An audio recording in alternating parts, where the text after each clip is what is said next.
Hello नमस्कार दोस्तों, मैं एक ज्योग्राफी का नया वीडियो लेके आया हूँ भारत के भूगोल में, जिसके अंतर्गत आज हम जानेंगे प्रायद्वीपीय भारत के बारे में। प्रायद्वीपीय भारत में आने वाली पहाड़ियाँ और श्रेणियों के बारे में अध्ययन करेंगे।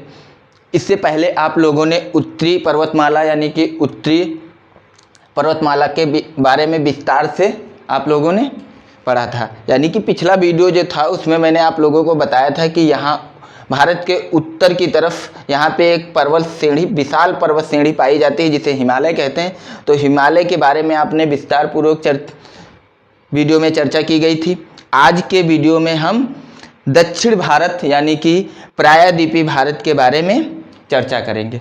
तो सबसे पहले बात करते हैं, जो प्रायद्वीपीय भारत की बनावट आपको दिख रही है तो ये कुछ त्रिभुजाकार दिख रही है। यानी कि प्रायद्वीपीय भारत कैसा है तो आप बताएंगे त्रिभुजाकार है। प्रायद्वीपीय भारत की अगर जो आकृति की बात की जाए तो कुछ ऐसे प्रायद्वीपीय भारत की आकृति ऐसे बनती है, यानी कि ये कुछ त्रिभुजाकार आकृति बनाता है। ठीक है, अब प्रायद्वीपीय भारत जो है ये गोंडवाना लैंड का भाग है। ठीक है, आप लोगों को जो पिछला वीडियो हम बताए थे कि हिमालय पर्वत की कैसे उत्पत्ति हुई, तो उसमें मैंने बताया था कि दो भूभाग थे, एक था अंगारा लैंड, ठीक है, और दूसरा इधर था गोंडवाना लैंड।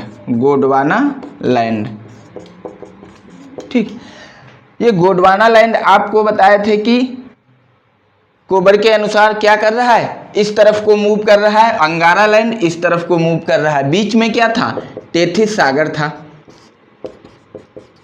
ठीक है, मैंने बताया था कि ये दोनों एक दूसरे की तरफ मूव हो रहे थे, किस तरह हिमालय की उत्पत्ति हुई थी। तो आप लोग ये दक्षिण में जो गोंडवाना लैंड है, ये जो दक्षिण भारत है इसी गोंडवाना लैंड का भाग है, क्योंकि ये आप देख रहे होंगे कि ये हिमालय से क्या है, दक्षिण में नीचे की तरफ है। तो कोई पूछता है प्रायद्वीपीय भारत किसका भाग है, तो आप बताएंगे गोंडवाना लैंड का भाग है। चलिए,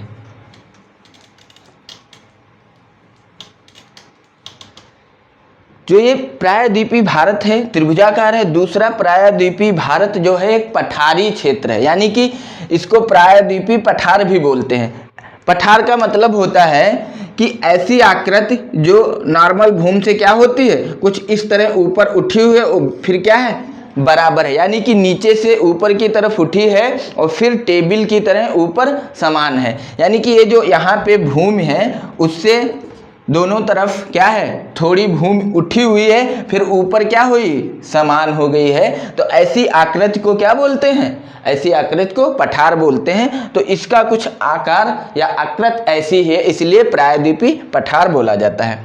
अच्छा, पठार का मतलब होता है कि सामान्य भूमि से उठी हुई ऐसी आकृति जो ऊपर क्या है, फ्लैट है, यानी कि समान है, टेबल की तरह आप इसको समझ सकते हैं। और जो पर्वत श्रेणियाँ होती हैं, पर्वत की आकृति कुछ होती है शंक्वाकार, और पर्वत श्रेणियाँ क्या होती हैं, नंबर ऑफ शंक्वाकार जो आपके पर्वत होते हैं उनसे एक श्रेणी का निर्माण होता है। तो आप लोगों ने जाना कि पठार किसे बोलते हैं।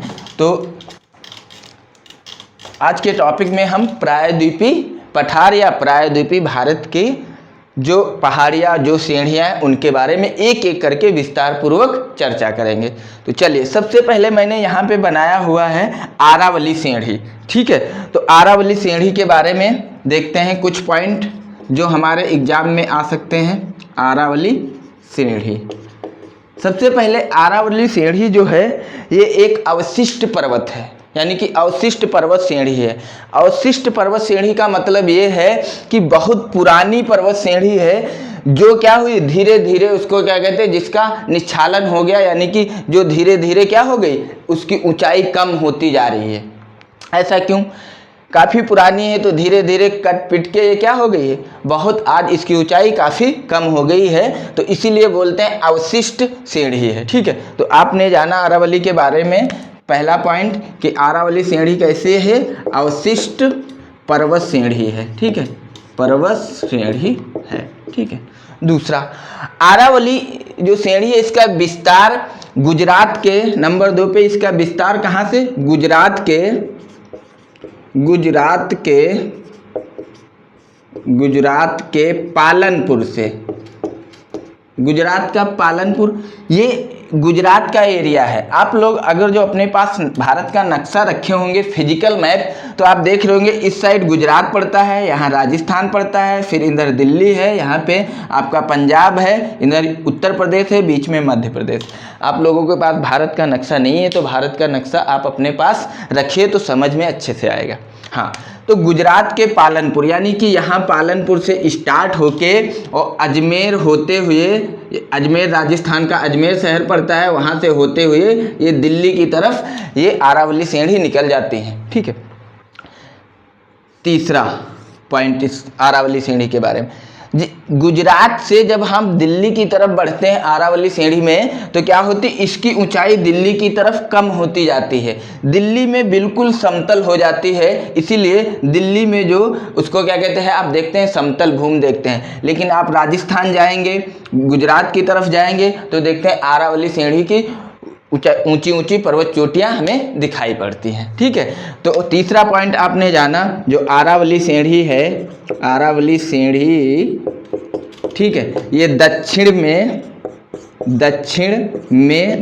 ये दक्षिण ही है, ये उत्तर है, ऊपर की तरफ उत्तर, दक्षिण में गुजरात से दिल्ली की तरफ, उत्तर में दिल्ली की तरफ, दिल्ली किधर है, उत्तर में दिल्ली की तरफ ऊंचाई कम होती जाती है, ऊंचाई कम होती जाती है।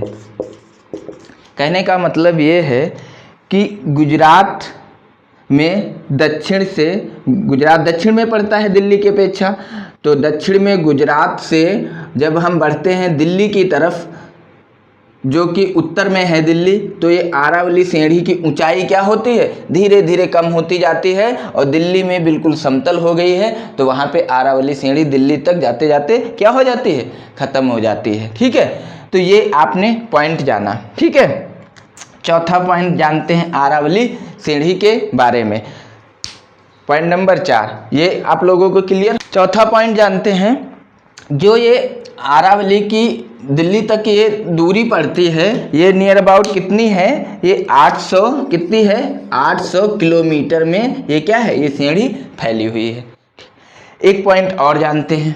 ठीक है, आरावली सीढ़ी पे जो सबसे ऊंचा पर्वत पाया जाता है, यानी कि सबसे ऊंचा पर्वत पाया जाता है, वो उसका नाम है गुरु शिखर, यानी कि आरावली सीढ़ी का सबसे ऊंचा पर्वत गुरु शिखर है, जो कि राजस्थान माउंट आबू में स्थित है, माउंट आबू में स्थित है। कहने का मतलब ये है, आरावली सीढ़ी पर जो सबसे ऊंचा पर्वत चोटी पाई जाती है उसका नाम है गुरु शिखर, और वो राजस्थान में माउंट आबू जो क्षेत्र है आरावली सीढ़ी का, वहाँ पे गुरु शिखर पाया जाता है, स्थित है। ठीक है, आपसे कई बार पूछता है क्वेश्चन कि आरावली सीढ़ी की सबसे ऊंची चोटी का नाम बताए, तो आप लोग क्या बताएंगे, गुरु शिखर। कहाँ पर स्थित है, माउंट आबू राजस्थान में। तो ये कुछ पॉइंट थे जो आप लोगों ने आरावली सीढ़ी के बारे में जाने। यहीं से आपसे बार बार क्वेश्चन पूछता है, कभी पूछता है अवशिष्ट पर्वत इनमें से कौन सा है, तो आपका आरावली सीढ़ी दे देगा। ठीक है, हिमालय का उसको कहते हैं ब्रहा हिमालय दे देगा, बृहद हिमालय दे देगा, या कारकोरम दे देगा। तो आपको ऑप्शन कौन सा लगाना है, आरावली सीढ़ी अवशिष्ट पर्वत का उदाहरण है। ठीक है, सबसे पुरानी पर्वत सीढ़ी कौन सी है, तो भी आप क्या बताएंगे, आरावली पर्वत सीढ़ी है। ठीक है, तो ये फैक्ट थे, कुछ पॉइंट थे आरावली पर्वत सीढ़ी के बारे में, जिनसे क्वेश्चन बार बार बनते हैं, ये आप लोग नोट कर लिए होंगे, इनको बार बार दोहराइएगा। नेक्स्ट चलते हैं दूसरे नंबर पे जो हमें पढ़ना है। दूसरे नंबर पे आपकी आती है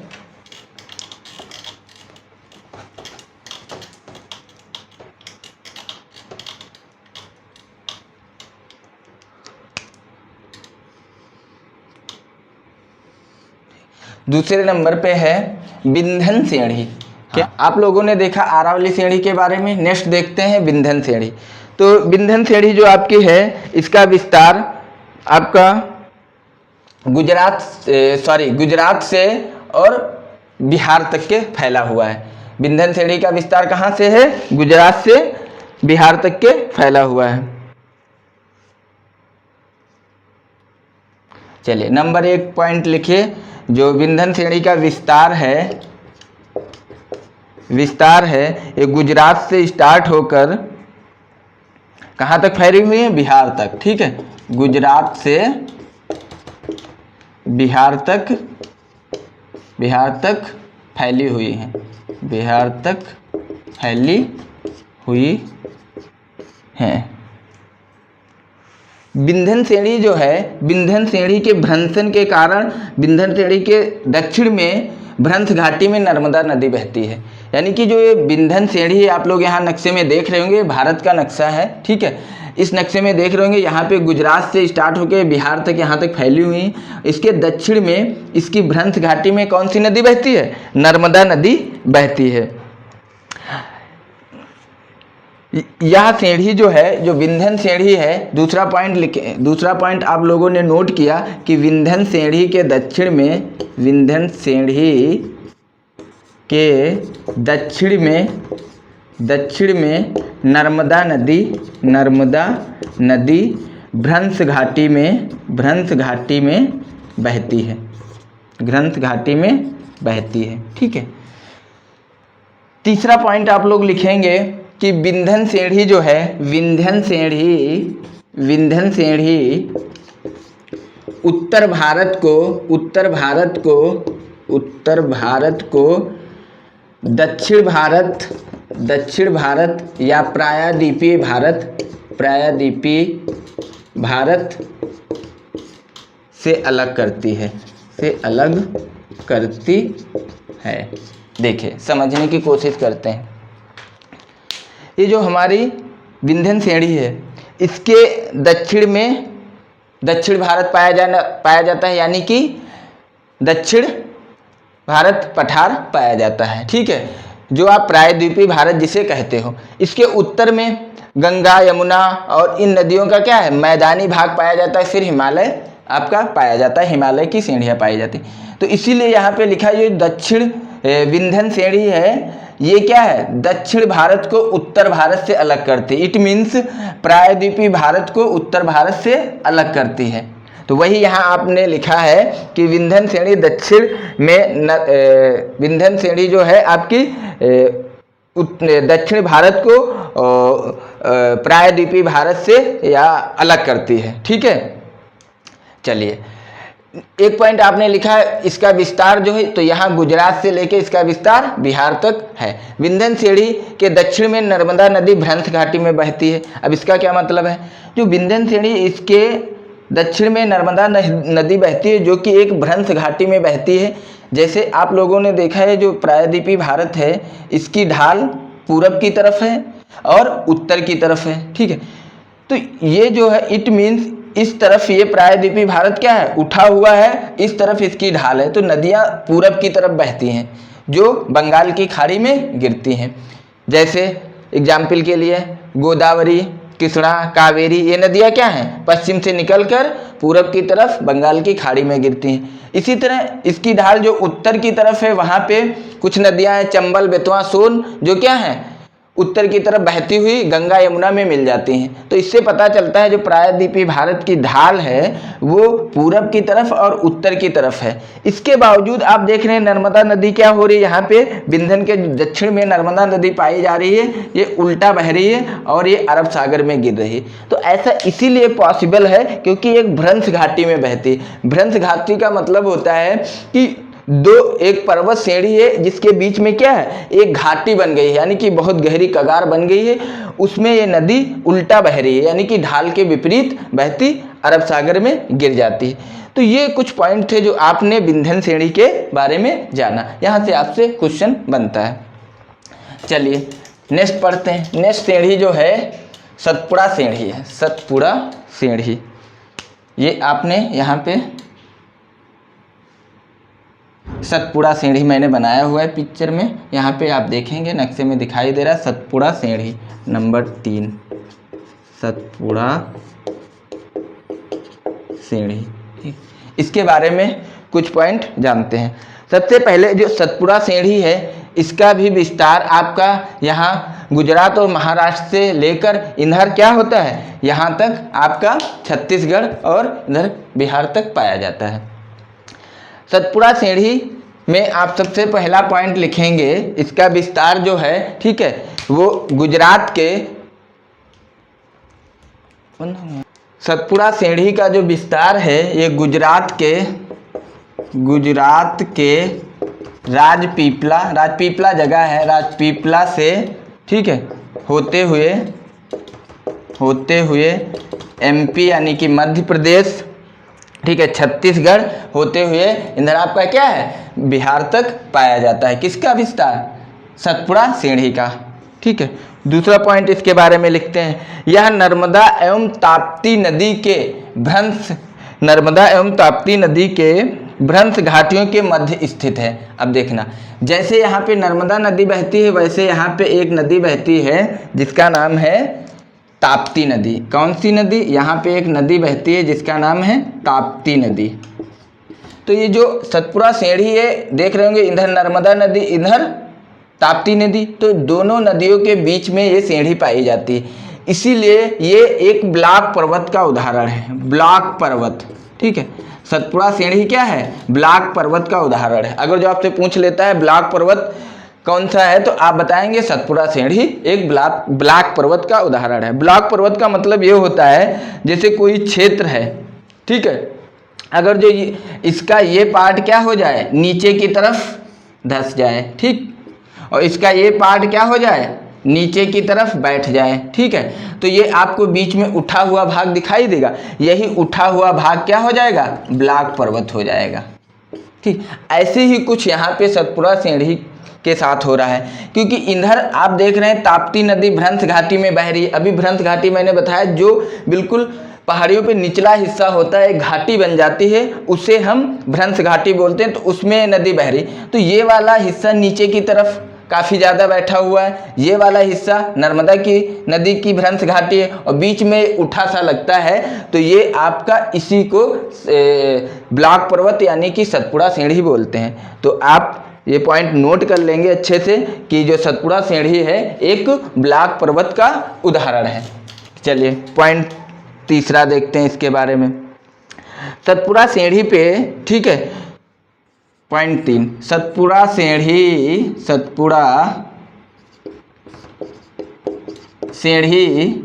की सबसे ऊंची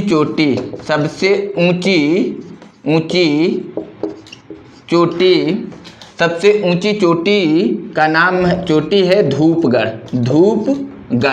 जो कहाँ पाई जाती है? महादेव पहाड़ियों पर। देखिए समझिए, जो सतपुड़ा रेंज है इसका ये एक ऐसी रेंज है जो बीच में कटी फटी रेंज है।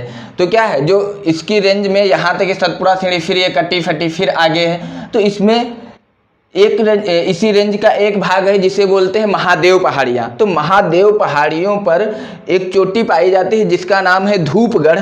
तो ये धूपगढ़ चोटी की जो ऊंचाई है 1350 मीटर, ये सतपुड़ा सीढ़ी की सबसे ऊंची चोटी है। तो अगर जो आपसे क्वेश्चन पूछता है सतपुड़ा सीढ़ी की सबसे ऊंची चोटी कौन सी है, तो आप बताएंगे धूपगढ़, ठीक है। चलिए इसी का विस्तार आगे आप लोग देख रहे होंगे, मैकाल पहाड़ियाँ। ये मैकाल पहाड़ियाँ हमने यहाँ पे बनाया हुआ है। तो अगर जो आपसे क्वेश्चन पूछ दे मैकाल पहाड़ियों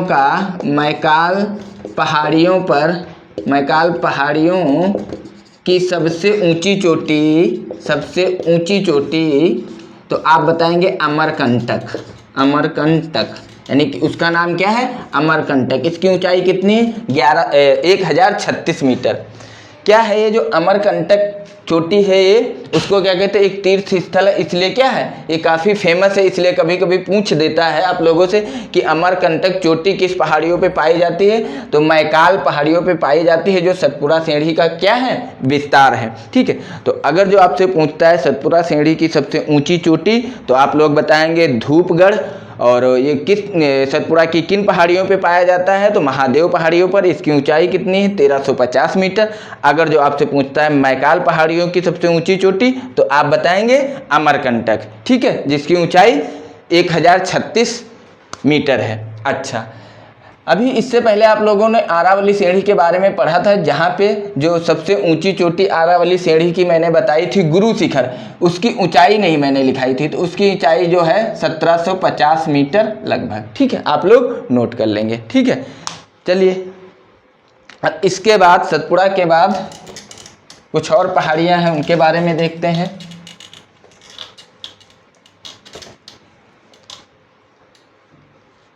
ये आप लोग यहाँ देख रहे होंगे पश्चिमी घाट। ठीक, यानी कि ये सतपुड़ा सीढ़ी जहाँ पे ख़त्म होती है, यहाँ से यहाँ पे आपकी एक हरिश्चंद्र पहाड़ियाँ हैं जो कि महाराष्ट्र में पाई जाती हैं। ठीक है, फिर ये जो पहाड़ियाँ हैं ये आपकी इस तरह से भारत के तटीय क्षेत्र से लगी हुई, ये पूरा नीचे तक फैली हुई, कहाँ तक? नीलगिरी पहाड़ियों तक। तो यहाँ आप लोगों ने लिखा होगा ये नीलगिरी पहाड़ियाँ हैं। तो आप देख रहे हैं ये पहाड़ियाँ कंटिन्यूस यहाँ पर फैली हुई, तो इसे ही इन पहाड़ियों को क्या बोलते हैं? पश्चिमी घाट।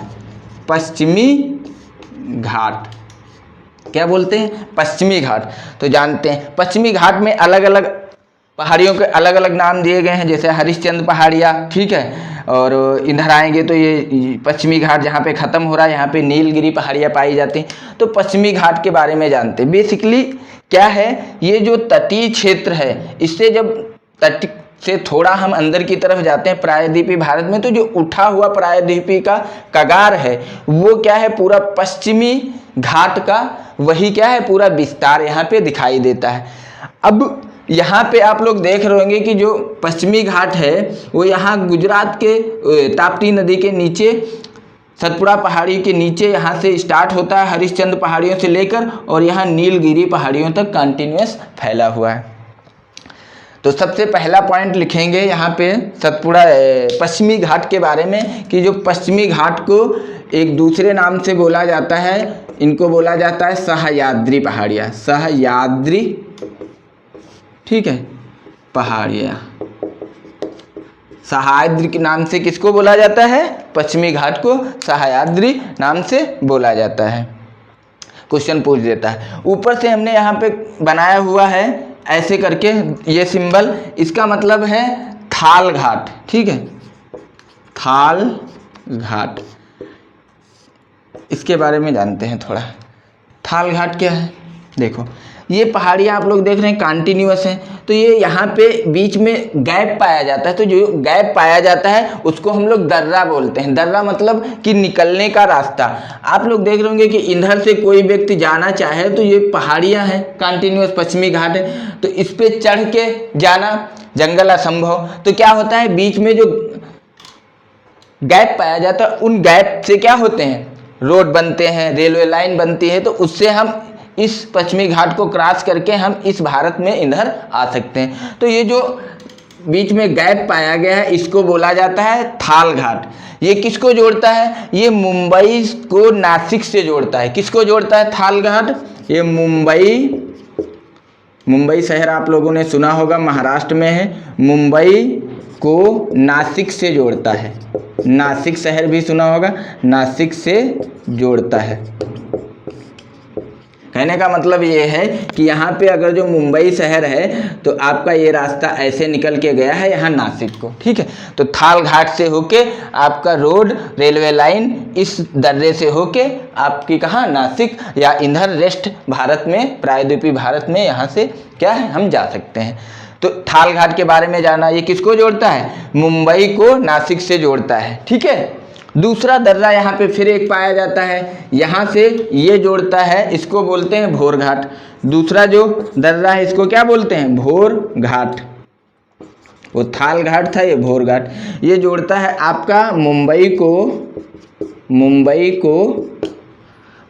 को पुणे से। किसको जोड़ता है? मुंबई से पुणे को। इट मीन्स यहाँ से होके हम पुणे जा सकते हैं। क्लियर? तो ये भोर घाट के भी बारे में कई बार क्वेश्चन बनता है। भोर घाट दर्रा किस किस को जोड़ता है? तो पश्चिमी घाट में पाया जाता है। पश्चिमी घाट की जो सीढ़ियाँ हैं उनके बीच पाया जाता है, मुंबई को पुणे से जोड़ता है। फिर कंटिन्यूअस यहाँ पे एक दर्रा है, नीचे आप आते हैं। ठीक है, देख रहे होंगे नीलगिरी पहाड़ियों के बाद। तो यहाँ पे ये जो क्षेत्र है आप लोग भारत के नक्शे में देखेंगे तो एक केरल का क्षेत्र है। केरल का एक शहर यहाँ पे कालीकट पाया जाता है। कौन सा शहर? कालीकट। तो ये जो दर्रा है इसका नाम है पाल घाट। पाल घाट। तो पाल घाट दर्रा जो है ये केरल के कालीकट शहर को यहाँ तमिलनाडु के कोयम्बटूर शहर को जोड़ता है। कोयम्बटूर, ईरोड, ठीक है, यहाँ जितने भी इसको क्या कहते हैं तमिलनाडु के रेस्ट शहर हैं, आप वहाँ पे इस दर्रे के माध्यम से जा सकते हैं, ठीक है। तो पाल घाट दर्रा जो है ये कालीकट को कोयम्बटूर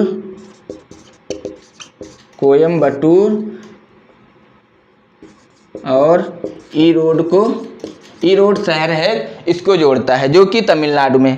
तो कहने का मतलब यहाँ पे ये है कि जो ये पश्चिमी घाट है भारत के, आप पश्चिम साइड में नीचे की तरफ नक्शे में देखेंगे तो कंटिन्यूअस ये क्या है, ऊंची ऊंची पर्वत श्रेणियाँ हैं, ये पश्चिमी घाट फैला हुआ है। तो अगर जो इस तरफ ये मुंबई शहर है, यहाँ कालीकट है, यहाँ पे उसको कहते हैं गोवा है, तो इधर से आपको इस तरफ भारत में जाना है तो क्या है, इन दर्रों के माध्यम से हम जा सकते हैं। और इन दर्रों में क्या है, रोडे और उसको क्या कहते हैं हाईवे और रेलवे लाइन इन दर्रों के माध्यम से ही शेष भारत को जोड़ती हैं। तो आप याद रखना, थाल घाट मुंबई से नासिक को जोड़ता है, भोर घाट मुंबई को पुणे से जोड़ता है, पाल घाट केरल के कालीकट को, ठीक है, और तमिलनाडु के कोयम्बटूर से जोड़ता है, ठीक है। ये आपका पश्चिमी भारत के पश्चिमी घाट के बारे में हो गया, ठीक है। यहाँ से क्वेश्चन काफ़ी बनते हैं, ठीक है। अब देखते हैं नेक्स्ट पॉइंट, अगला पॉइंट देखते हैं। तो दक्षिणी पश्चिमी घाट में आपने देखा पहला पॉइंट कि यहाँ पे थाल घाट, भोर घाट और ये पाल घाट दर्रे पाए जाते हैं, इनके बारे में जाना। दूसरा पॉइंट देखते हैं यहाँ पे जानने लायक, तो पश्चिमी घाट का जो विस्तार है यहाँ से कंटिन्यूअस नीचे तक पाया जाता है, यानी कि यहाँ तमिलनाडु या कन्याकुमारी तक कंटिन्यूअस ये इसका विस्तार पाया जाता है। अब इसकी जो ऊंचाई है, यानी कि पश्चिमी घाट की जो ऊंचाई है ये उत्तर से दक्षिण की तरफ जाने पे बढ़ती है और दक्षिण से उत्तर की तरफ आने पे घटती है। तो कहने का मतलब ये है कि अगर जो पश्चिमी घाट की सीढ़ियों पे हम इधर से इस तरफ जाएंगे तो ऊंचाई इन सीढ़ियों की क्या होगी, बढ़ती है, ठीक है।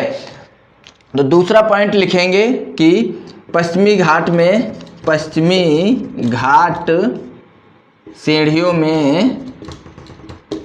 सीढ़ियों की ऊंचाई उत्तर से दक्षिण की तरफ क्या है, बढ़ती है, ठीक है, बढ़ती है। और एक पॉइंट लिखिए, तीसरा पॉइंट, ये आपको क्लियर हो गया, यानी कि हम उत्तर से दक्षिण की तरफ जाएंगे तो इसकी ऊंचाई क्या है, कंटिन्यूअस धीरे धीरे करके बढ़ती चली जाती है।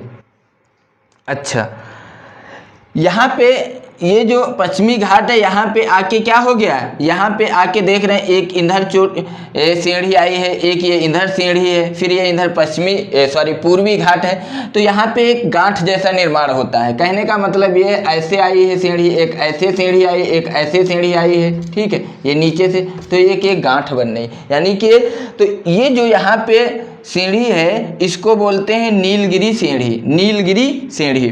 तो ये आपका नीलगिरी सीढ़ी, ठीक। तो जो नीलगिरी सीढ़ी है ये पश्चिमी घाट सीढ़ी, और नीचे आपकी जो तमिलनाडु में फैली हुई इनको बोलते हैं कोडामम सीढ़ी,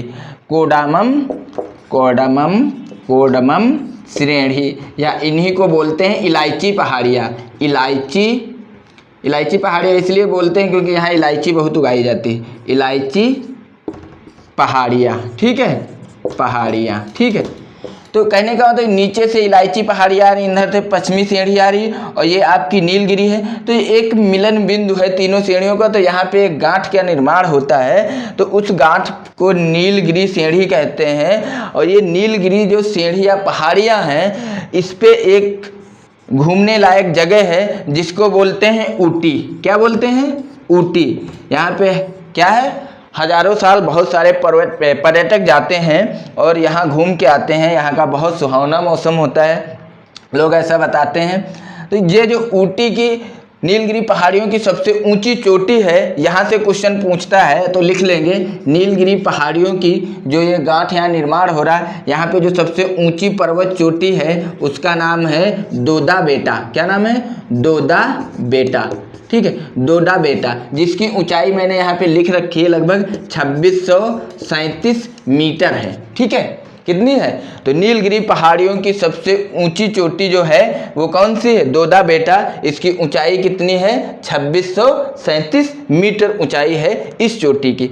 फिर आपको मैंने बताया नीलगिरी गांठ के नीचे ये जो नीचे कार्डमम पहाड़ियां हैं, ये बेसिकली तमिलनाडु केरल में फैली हैं। तो ये जो पहाड़ियां हैं इस पे एक चोटी पाई जाती है जिसका नाम है अनाईमुड़ी।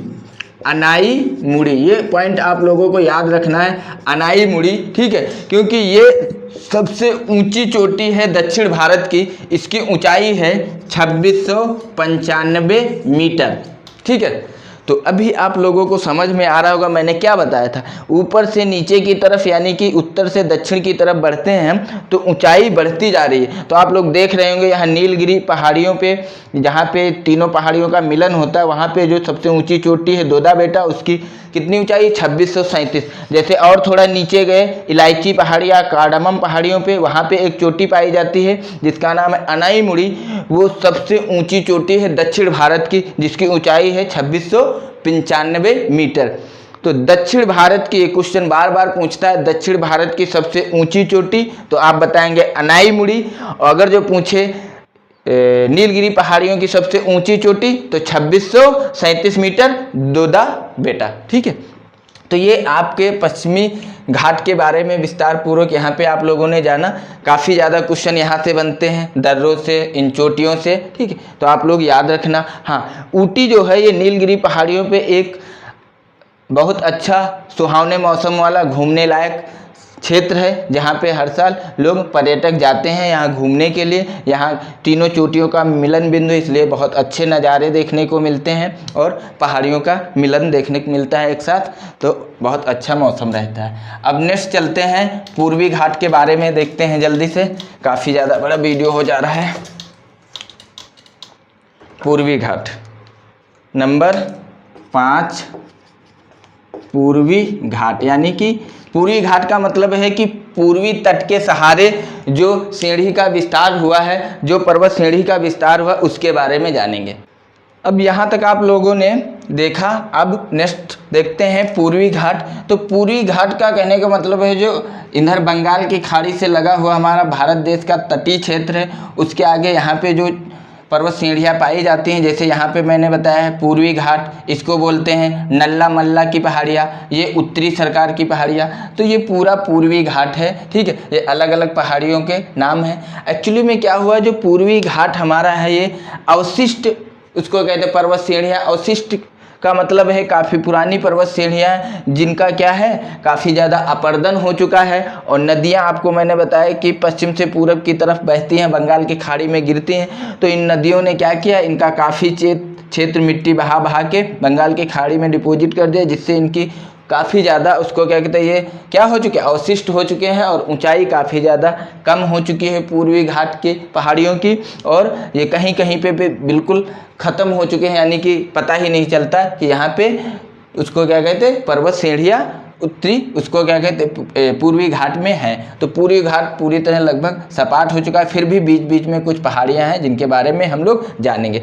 तो पूर्वी घाट में सबसे एक पॉइंट जानने लायक ये है कि पूर्वी घाट की जो सबसे ऊंची चोटी है, पूर्वी घाट की अगर जो पूछता है सबसे ऊंची चोटी, ठीक है, तो वो है आपकी जिंद गाड़ा। ठीक है, जिंद गाड़ा, ठीक है, चोटी का नाम है। इसकी ऊंचाई है 1690 मीटर। ठीक है, दूसरा पॉइंट ये जानेंगे जो पूरी घाट में चोटियाँ, पूरी घाट की जो चोटियाँ हैं इनका विस्तार, तो इनका विस्तार जो आपका है, ठीक है, तमिलनाडु, ठीक है, आंध्र प्रदेश, उड़ीसा, ठीक है, इधर पश्चिम बंगाल तक इनका विस्तार है। ठीक है, कौन कौन सी चोटियाँ आती हैं इसमें, तो पूरी घाट में आपकी जो चोटियाँ आती हैं, जैसे यहाँ पे पूर्वी घाट, नल्ला मल्ला, उत्तरी सरकार, ठीक है, तो ये सारी चोटियाँ आपकी पूर्वी घाट की हैं। नदियों के बारे में जब पढ़ेंगे तो देखना यहाँ कितनी नदियाँ पश्चिम बंगाल में इधर से बह के आती हैं, गिरती हैं, जिन नदियों ने क्या किया है, इस पूरी घाट को काट पीट दिया है और काफ़ी ज़्यादा उसको क्या कहते हैं, ये अवशिष्ट हो चुका है, इट मीन्स ख़त्म हो चुका है। ठीक, तो पूरी घाट से ज़्यादा क्वेश्चन नहीं बनते हैं। ठीक है, पूरी घाट के बाद यहाँ पे मैंने कुछ चोटियाँ दिखाई हैं, उनके बारे में पढ़ते हैं। जैसे यहाँ पे मैंने दिखाया राजमहल की चोटियाँ। तो राजमहल की चोटियाँ जो हमारा प्रायद्वीपीय भारत का विस्तार है, ठीक है, इसके इधर आप लोग देख रहे हैं लास्ट में पड़ता है। तो राजमहल की चोटियाँ जो यहाँ पे हैं, इसके बाद आप लोग जानते होंगे कि यहाँ से गंगा और इधर से आती हुई ब्रह्मपुत्र नदी बांग्लादेश जाते हुए यहाँ बंगाल की खाड़ी में गिर जाती है।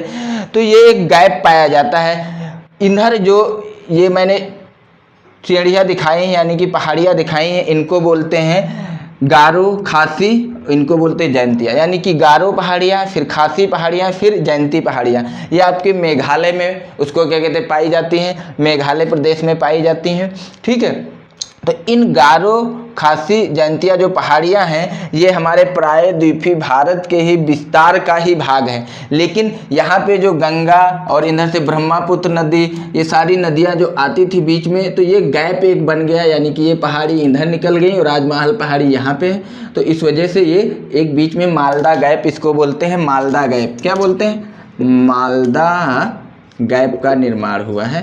ठीक है, ठीक है।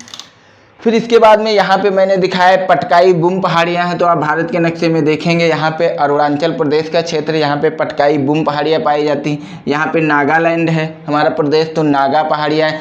नागा पहाड़ियाँ जो थी, इन्हीं के नाम पे नागालैंड प्रदेश का नाम पड़ा है। ठीक है, फिर यहाँ पे लुसाई पहाड़ियाँ पाई जाती हैं। ठीक है, मिजोरम के क्षेत्र में।